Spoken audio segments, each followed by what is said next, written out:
Happy Friday.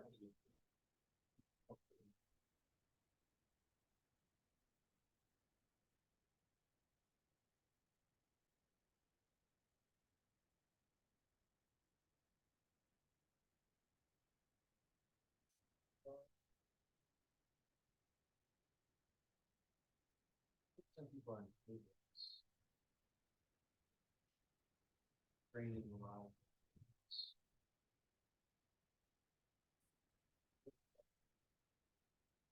All right, 10 o'clock. Morning. Morning. Everybody has some Wi-Fi? I don't. Oh, how's that out? Let's say yeah, I've been on Wi-Fi all morning. Yeah. Stupid time.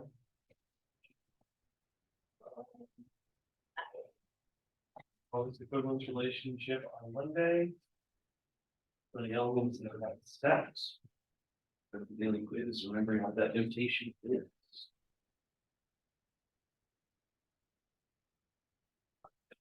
1-1. You'll have till 10:03.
I'm gonna 30 seconds got.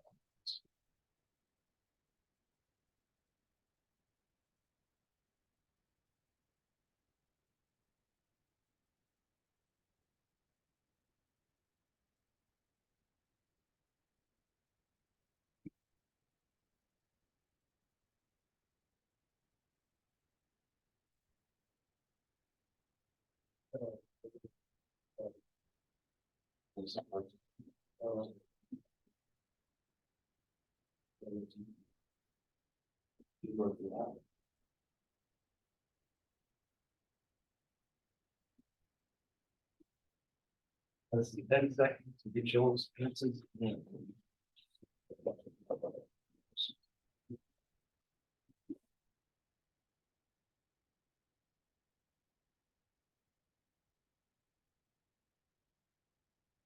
Been a lot. 5, 4, 3, 2, 1. Blocking answers. Gotta be here on time. Now. More surprise. So in here. Didn't submit. In here. I'll put class. I love that. Tell me.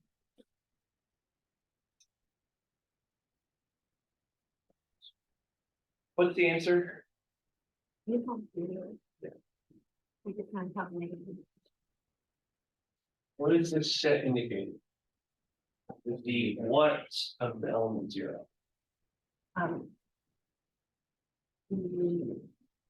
Equivalence class. Negative, it's just the equivalence classes.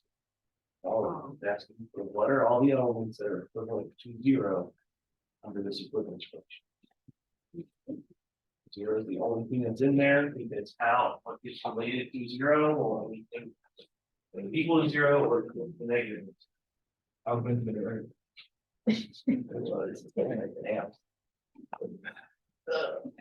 So the answer for today's daily quiz was just in a good old 0. think that's what most people got. There's a couple people who. I'll admit, Aiden, I don't know what it was. Yeah, okay, so the first one is like define equivalent relation. I was thinking like there was some special notation entity, and then the second question was what elements are in the equivalence class? Yeah, Yeah, so like I had the zero there as my second answer, but the first answer I was trying to do some messing with. go first question. Yeah. Yeah, I set up, I interpreted it as like a 1, 2. And then. Yeah, Fine. yeah.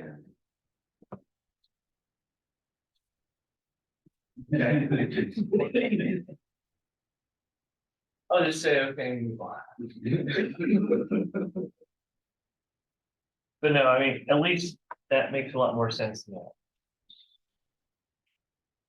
Thank you. All right, so we're talking about equivalence relations and equivalence classes. So essentially, equivalence class is just saying, hey, this is everything an element is equivalent to, and any one of those elements can be considered a representation of the equivalence class. Like this, we're saying our equivalence relationship, like if using is who was born on St. Thomas, or if you were born on St. Thomas, you're equivalent to each other. So then anybody who was born on St. Thomas could be a representative of people who were born. And then we stated the following theorem, which said that the following are equivalent as long as we have an equivalence relation. As long as any two elements A and B are related to each other, then we know that their equivalence classes have to be the same. Remember, these are sets, and sets are the same. That means they have all the same one. So technically, subsets, yes, same elements. And because you have the same elements, then you could go to same subsets. But and if they have the same elements, then if I consider the intersection between them, then it can never be equal to the empty set. Like they're always sharing something. That's what we proved. There's actually a more interesting consequence in being able to define an equivalence relation on any set. But to see what that consequence is, then I have to define something first. So we're going to define what it means to be a partition.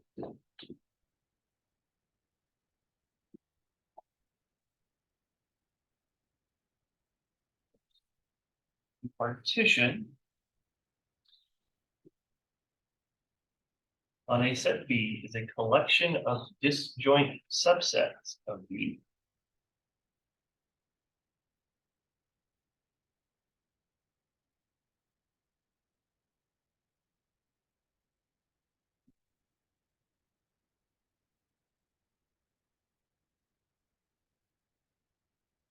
And someone give me a letter. You can stick with B or want something else. W, the letter, sure. So that collection of disjoint subsets, we're going to call W1, W2, all the way to Wn. There's just some collection of those.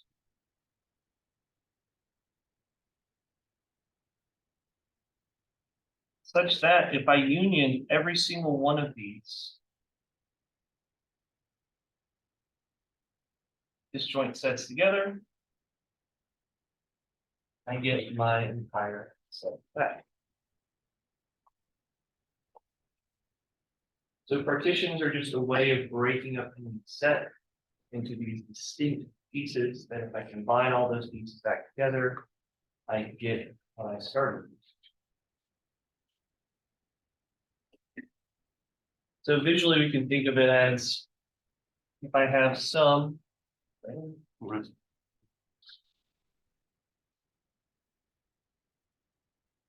set B, I can start separating this into different parts. Say this part here would be W1, and then I could break it up into another part, this would be W2. Here would be W3. W4. And just for an example, W5. Let's try to make it 5 things. We're seeing that each of these little areas, they don't overlap with each other. So if we're considering all the elements in these areas, all of these subsets would be disjoint. If we're disjoint, then we can share no common element. And if I combine all of these W's together, then I'll get that entire space feedback. Entire set feedback.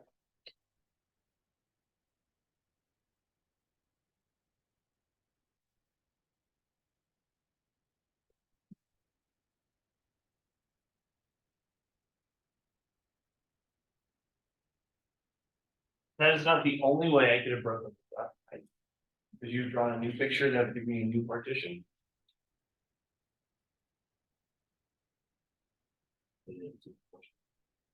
So could you draw a new picture that would give us a new partition? Yeah. Right? But you're probably not, you're probably not making the exact same one that I made either. There's not always going to be infinitely many, because if you have a finite set, there's only a certain number of ways, or a finite number of ways in which you can break it up or separate it. But there's always many different types of partitions to make. So, for example, if I say let that set B be the letters A through G. G, H. Or no, I said G, no H.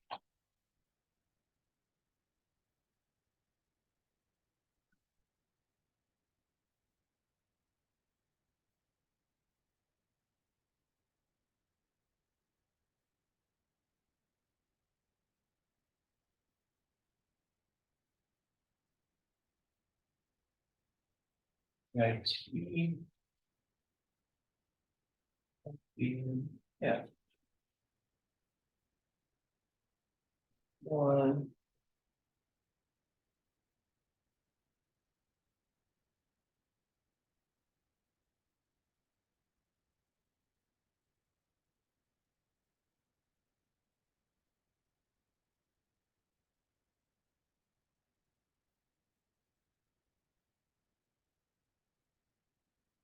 So we're taking our set B and break it up into 3 subsets. The first subset is containing A and B. The second subset is containing C, D, and E. And the third subset is containing F and G. Well, let's create a partition.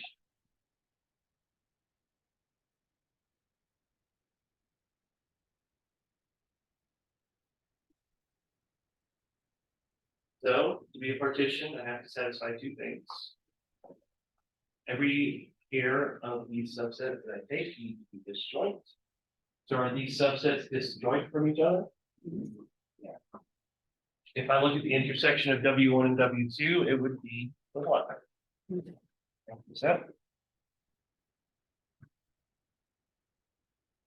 If I look at the intersection of W1 and W3,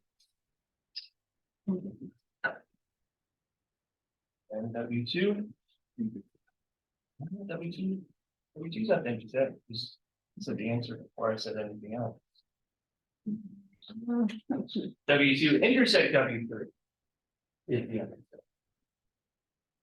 So all of these subsets are disjoint.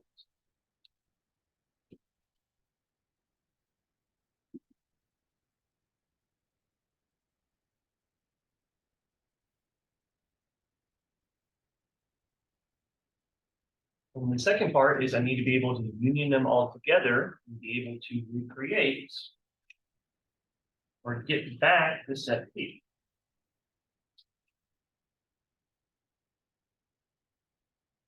So if I union these all together, A, B,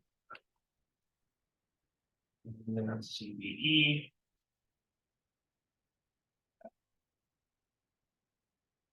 and then F, G. Well, look at what set, or look at what set I use. I'll get my set feedback. I combine all these elements together into a single set. I get it. The set that we started with is set B.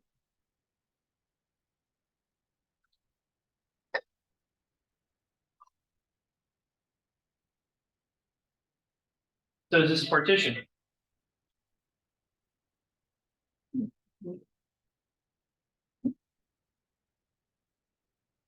This collection of subsets that we defined as W1, W2, and W3.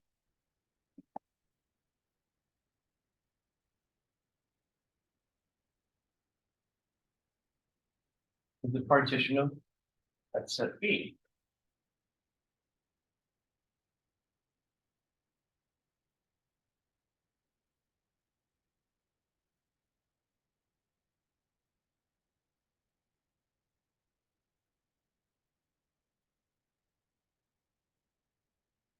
I'm going to get y'all to come up with some other partitions of the set B. I'm going to give you two scenarios.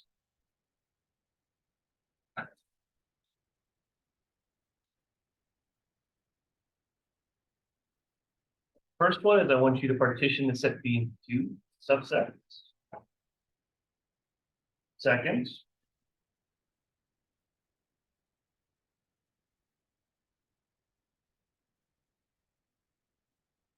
I want you to partition that set B into four subsets. Take a moment, start thinking about how can we break up that set B.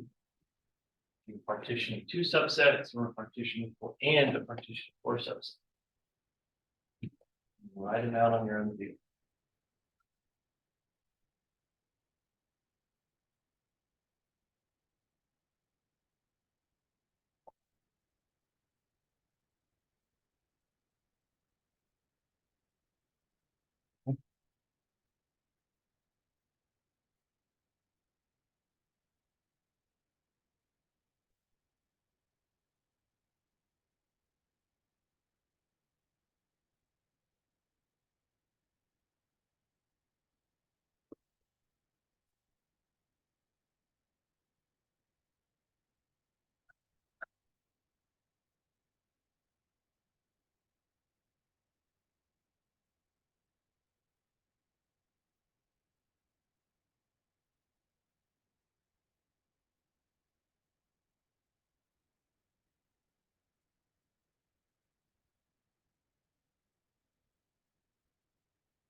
Anyone want to give me a partition of the set B into two subsets?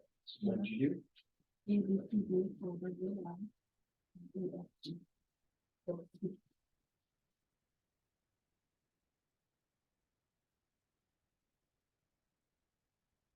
Boring. You're not allowed to do that. But it's absolutely correct.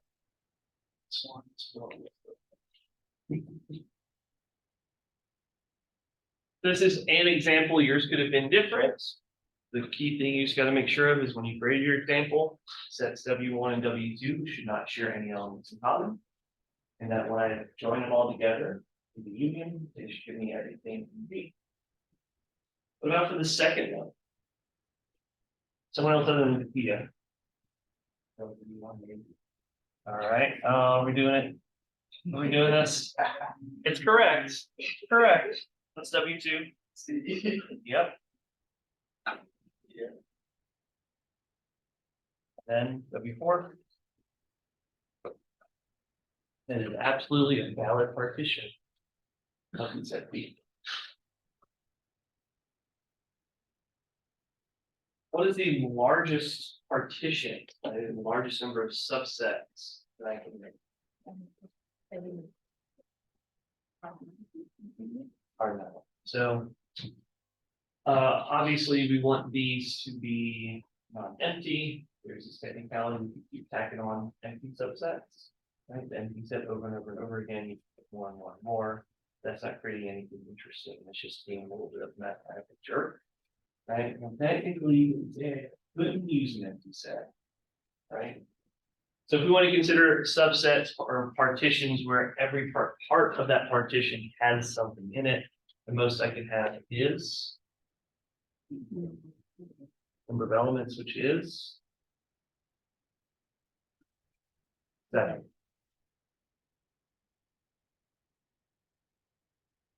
So I can have partitions that break this up into 7 parts at most. Then your question might be, why do I care about partitions? Well, go back up to our theorem that we did on Monday. And what this is telling me is as long as I have an equivalence relation on any set, if any two elements are related, their equivalence classes are the same. They show up in each other's equivalence classes. Well, then what does that mean if two elements are not related? What do you think happens about their equivalence classes? They won't be the same. In fact, if I look at the intersection of both those equivalence classes, it would probably have to be 1.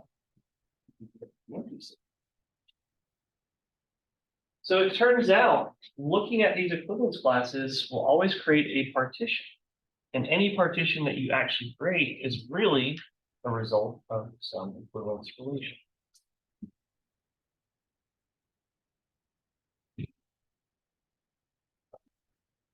We're going to let R be an equivalence relation.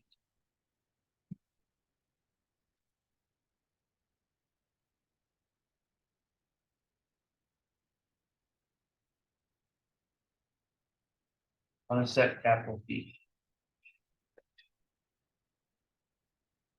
Then the equivalence classes of R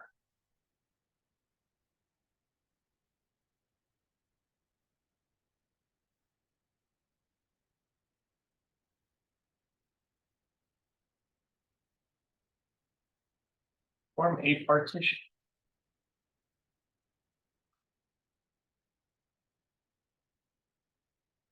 Of P. Also conversely,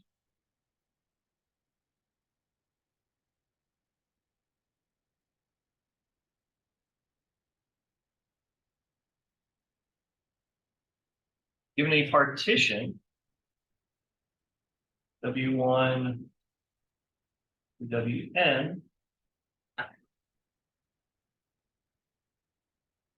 of B, there's an equivalence relation R that has each of those sets of that partition as an equivalent class.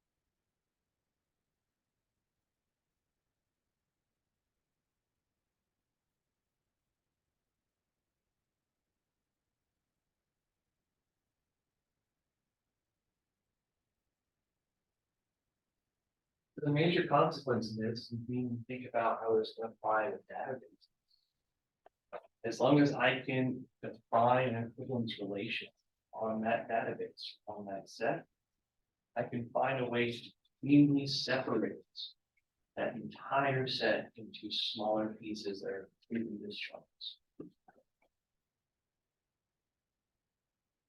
Just like with the born in St. Thomas, right? Where the relation was you have the same location that you were born.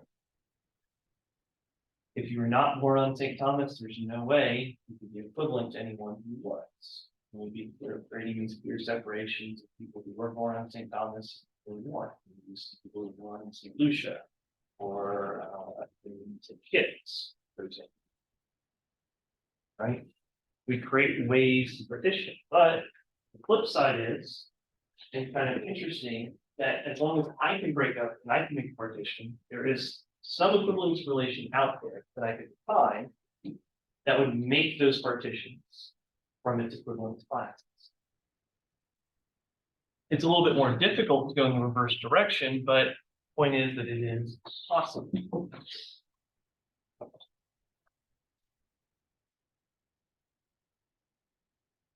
So, a little example here.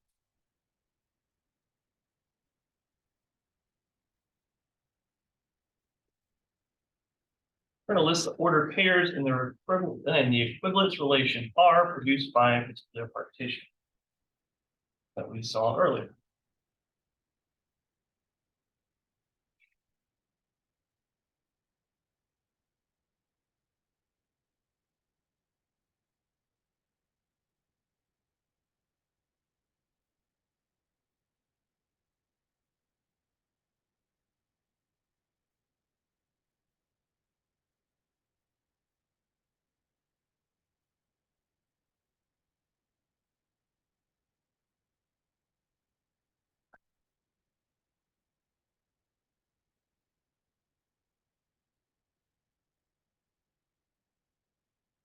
He was G of the set B, we would have the letters A through G.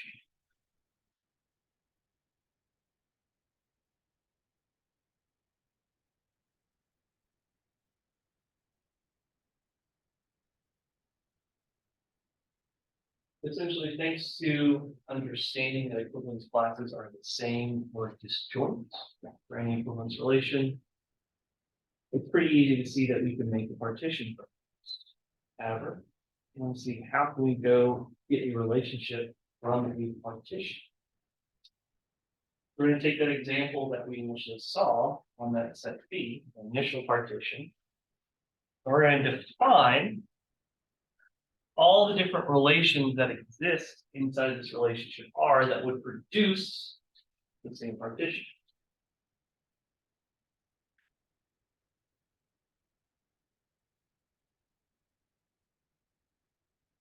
So let's work with that first part of our partition.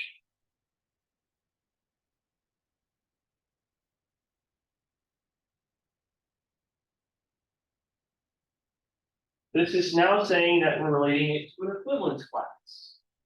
These are all the things that are equivalent to each other under whatever this relationship is. Which means A is equivalent to what?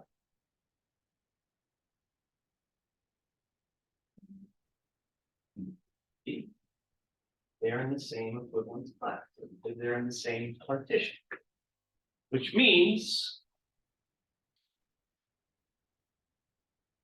I know A would be related to B, but because this is an equivalence relation,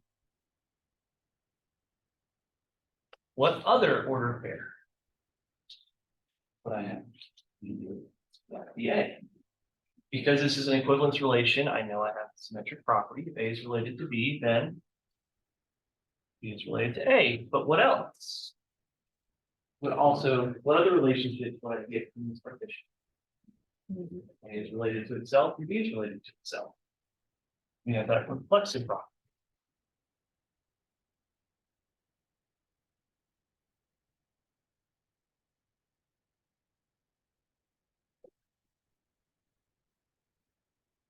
So from understanding that first partition and knowing that this is an equivalence class or an equivalence relation, which equivalence relation has what three properties? Symmetric, transitive, and reflexive, right?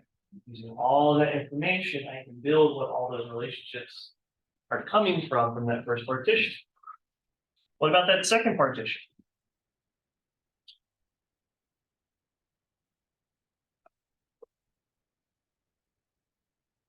What are some of the relations that I can build now knowing that each of these three elements are equivalent to each other under an equivalence relation? These are related to D. Means then, yep, C. What else? So you might have said D. I'm going to start with C though. But C would be related to E, which because of symmetry, E would be related to C, but then yeah. D is related to E, which means E is related to D. What else do I get? Each one of those elements is related to itself. C, D, and E all are in this relation.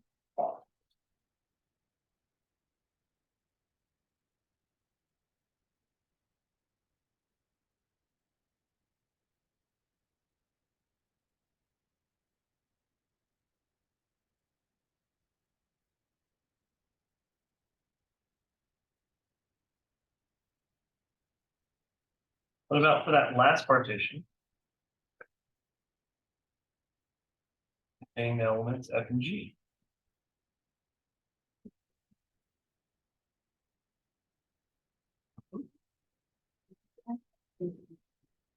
Yeah.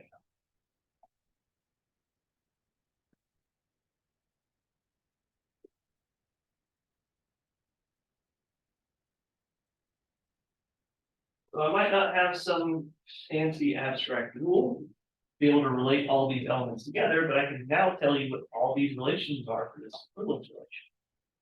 I combine all of these ordered pairs, so I get the first partition, and all the ordered pairs from the second partition, and all the ordered pairs from that third partition. And that is going to define this relation on the set B.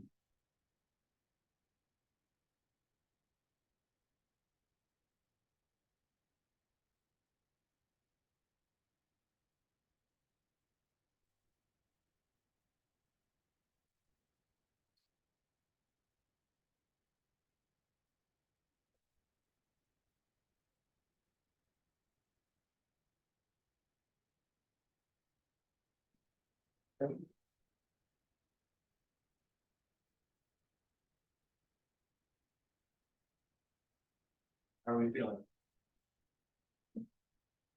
What questions I got?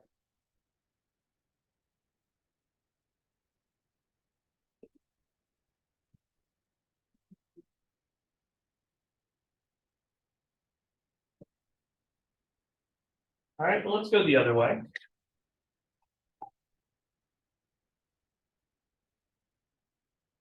Given an equivalence relation, let's find a partition. Well, let me make a new page. There.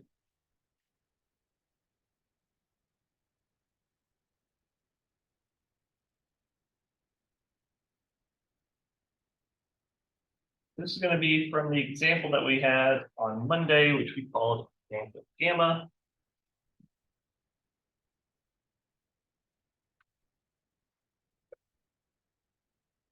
What are the sets in the partition?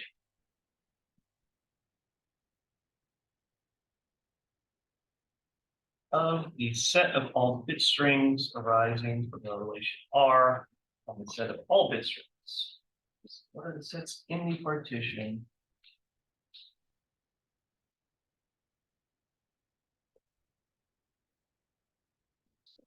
In the partition arising from R.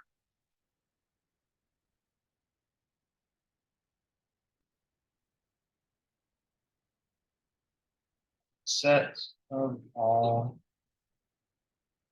bit strings.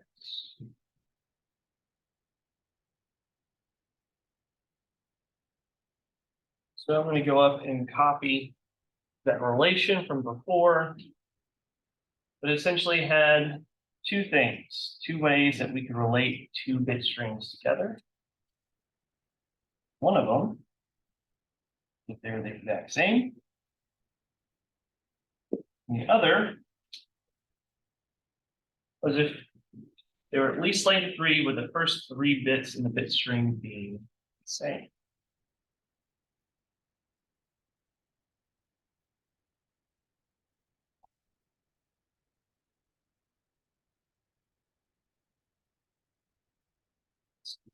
Here.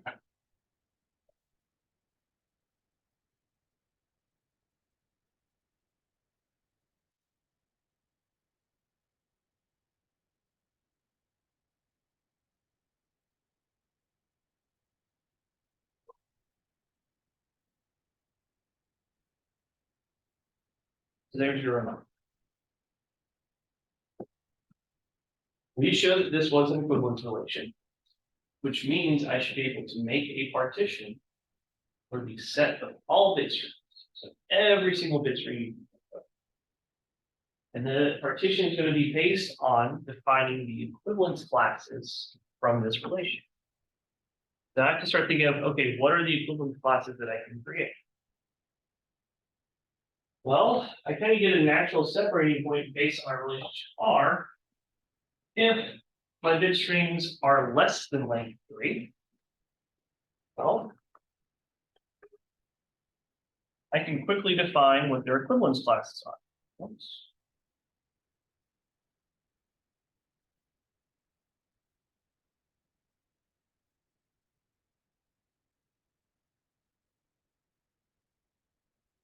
So bit strings with length less than 3. Nope, less than 3. Now it's number 2. Oh, that's the question. Yes. I'm gonna list all the equivalence classes for bit strings.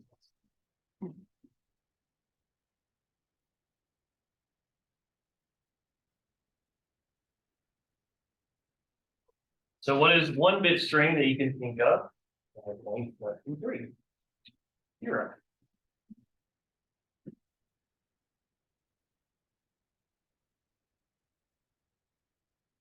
And what is its equivalence class going to be? No.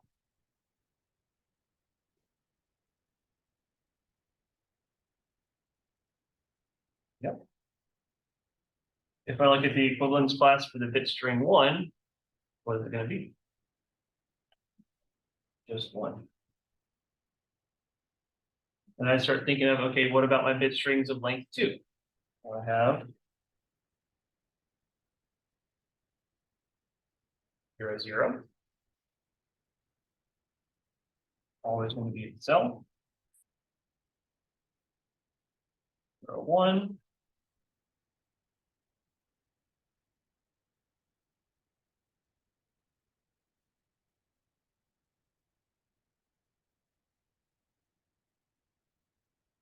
Oops.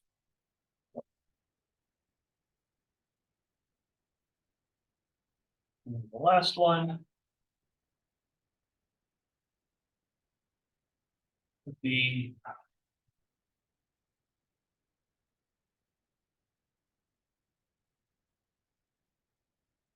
equivalence class, bit string 1, 1, will only be itself.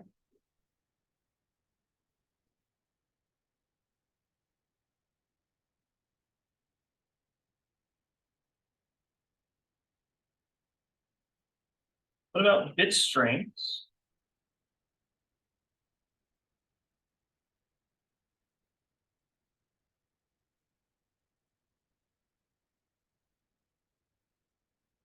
With length 3 or greater?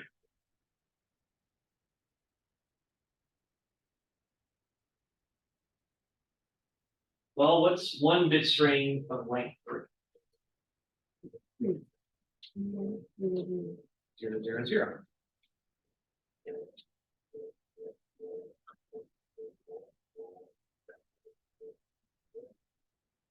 What are some of the elements that are going to be in this equivalence class?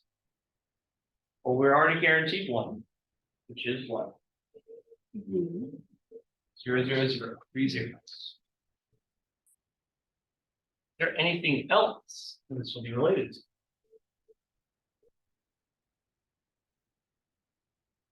0, 0, 0, 1.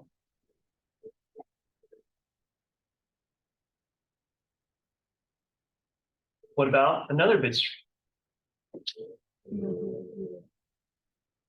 4 zeros. Oh, well. This would be another bit string that's related to it. This would be another bit string that's related to it. That'd be another one, 0, 0, 0, 1, 1. And I see as long as the first 3 bits match up with 0, 0, 0, any bit string that I can create will be in the equivalence class, or the equivalence, the equivalence class of 0, 0, 0. And I can think of any other bit string. Well, if I think of another bit string, another option you can have for the first 3 digits are what?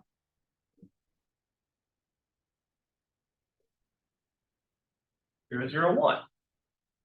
And I can go through the same mental exercise and say, okay, what's going to be in the equivalence class for this? Well, it's going to be anything that starts with 001. And I can list out some elements. 0010, 0011, 0010, 0010, 0011, 0110,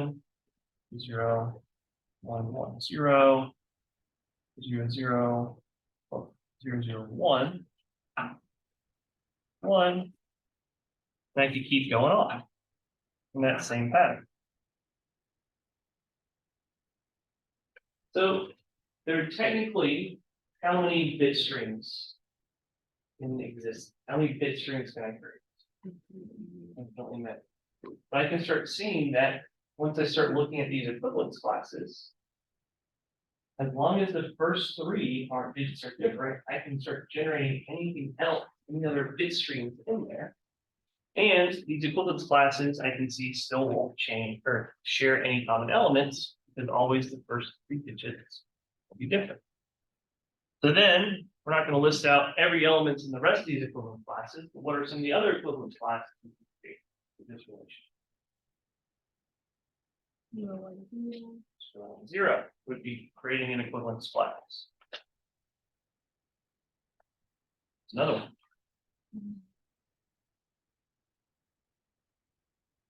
One would be there. I'm going to list it last though. 011. I'm stop putting some white space between them. So don't go too far.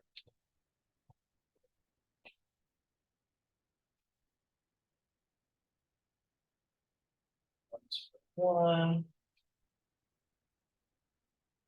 110,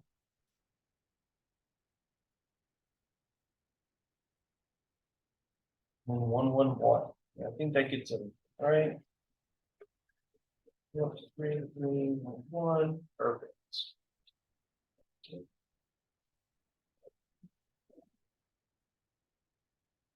So then each of these equivalence classes for 0, for 1, for 01, and 0, 000, 001, 010, 00, 11, 01, 110, 111.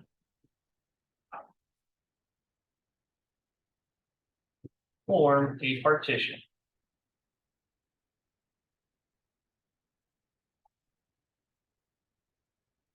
With set of all bit strings.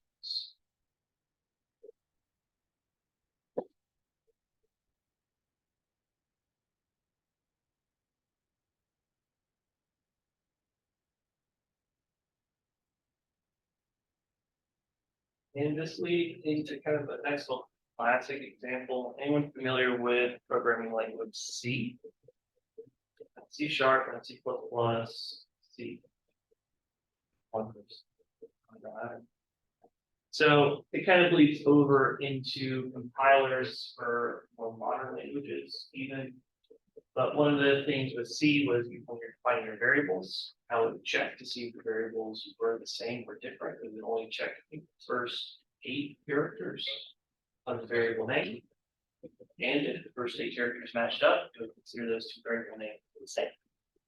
Otherwise, if there's at least some difference in the first 8 characters, then they're considered different variables.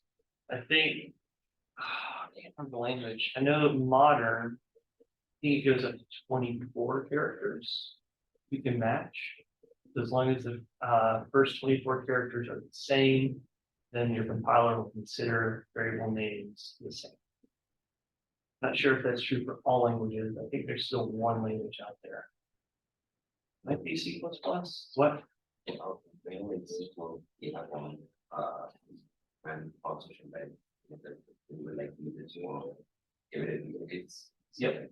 politician by like and visa to either I think they're either aimed at all of other people this one better. Yeah, perfect, great. I didn't even know about that application. That's awesome. I knew it goes into databases, which then makes sense with SQL, right? But yeah, it's a great way to start breaking these things down. And the point I was going to get to the whole variable name is you probably hear from professors or people or whether it be online videos or something, they say don't make the variable names too long. That's part of the reason why. You make them too long, I would only check a certain number of characters in the variable name to see if it's already been established as a variable or if it's something new. Plus, it also gets cumbersome to try to type out the longer.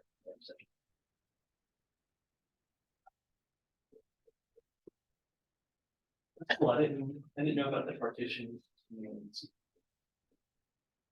But it's where it's stemming from actually. This concept.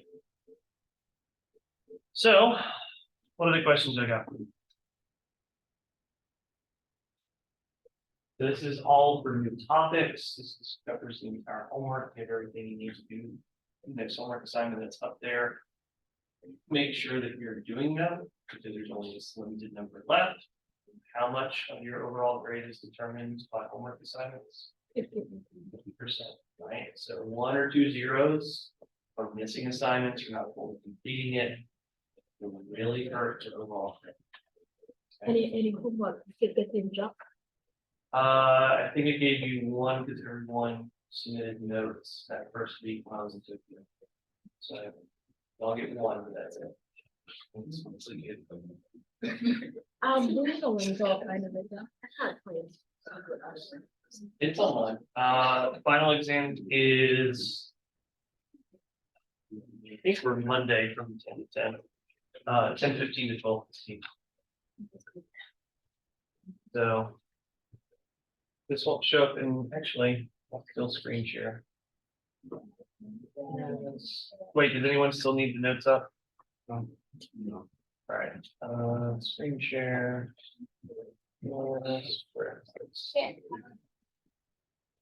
So this is for everyone.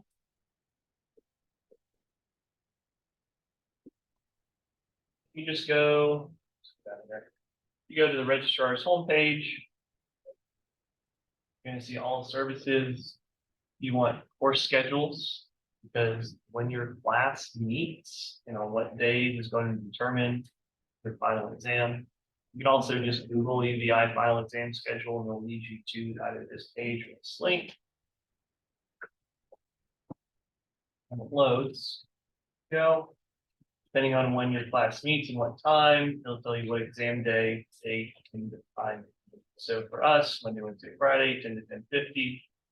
Here, Monday, December 4th, 10:15 to 12.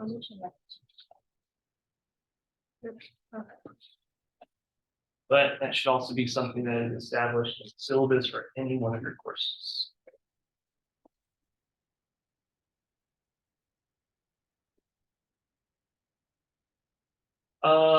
There was one other thing actually.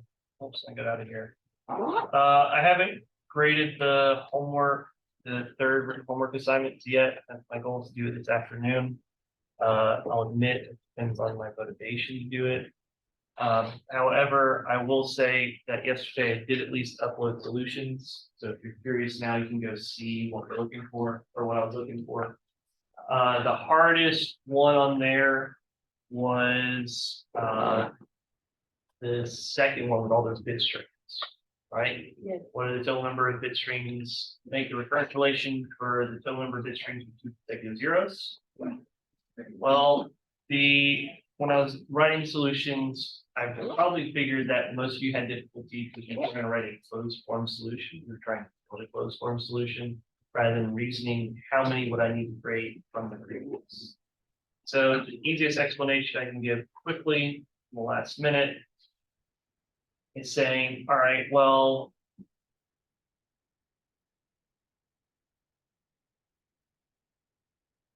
if I had a bit string of length 1, could I have 2 consecutive zeros? No. No. So there'd be Nothing for bit strings of length 1. What about for length 2? How many bit strings can I have with 2 consecutive? Wow. That's Just real one. good. Right? So I can already say, just from looking at the first few cases, I can get some initial conditions if I. So then I say, okay, well, I take a bit string. There's n-1 bits here. I'm going on to the next case. I've already figured out a number of how many bit strings will have 2 consecutive zeros. I just represent it with a sub n-1. So then if I'm making bit strings of length n, that just means I'm tacking on how many more digits?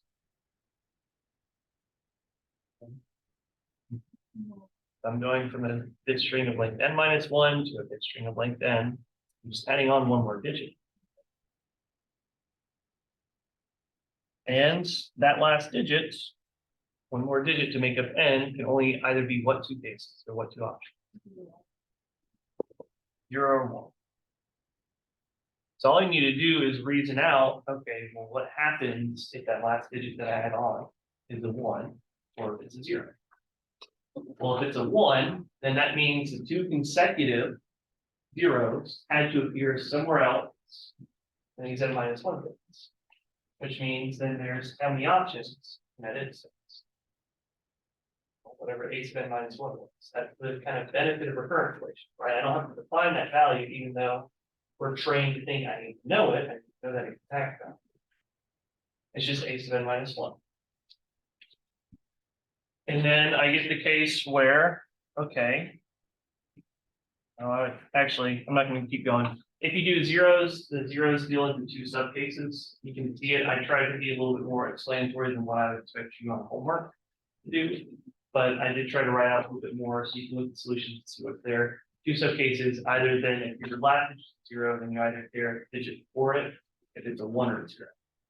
If it's already ending in 2 zeros, then does it matter what else is there? So I just need to figure out what's the number of bit strings with length n-2. If it's a 1 0, then I have n-2 digits where I needed 2 consecutive zeros to show up. And do I have a representation for that number of possibilities? That's all right. Go. Not out of here. I'm gonna stop taking your time, but I didn't want to talk about that one.